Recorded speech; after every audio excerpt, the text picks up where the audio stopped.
a simple password generator. This project uses Python built-in libraries to create a secure random passwords by combining letters, digits, and punctuations. You know that if you want to have a strong password, it has to be a combination of alphabets, digits, and symbols. So we're going to be creating a secure password in this project. And for this project, we're going to be making use of two built-in modules.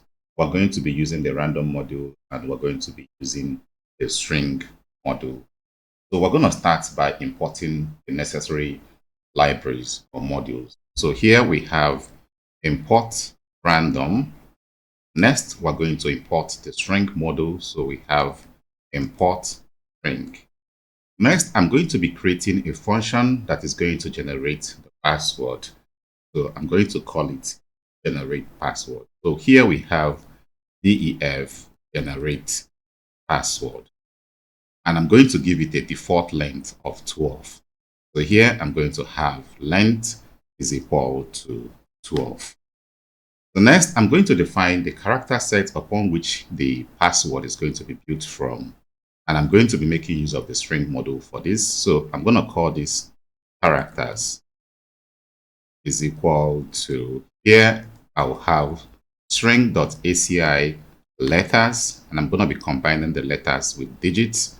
So here I'm going to be using string.digits. And I'm going to be putting some symbols, and I'm going to be using string.punctuation.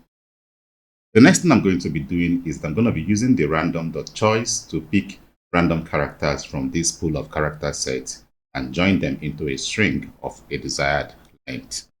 So here I'm going to have password is equal to, I'm going to be starting with an empty string, and I'm going to use the join method. Here I'm going to be using the random.choice to pick random characters from this pool of character sets. So here I have random.choice, and here I'm going to have the characters. Then I'm going to be performing a loop depending on the number of characters that we want for our password. So here I'm going to have 4. I'm using a dummy variable in range. Here we have length. And I'm going to be returning the password. So here I have return password. So with this, we've defined a function that can generate passwords for us. So it is time to put it to use. And for this, I can say pwd is equal to generate password. And I'm going to be calling this function without providing argument. And in this case, it's going to generate a password with the length 12.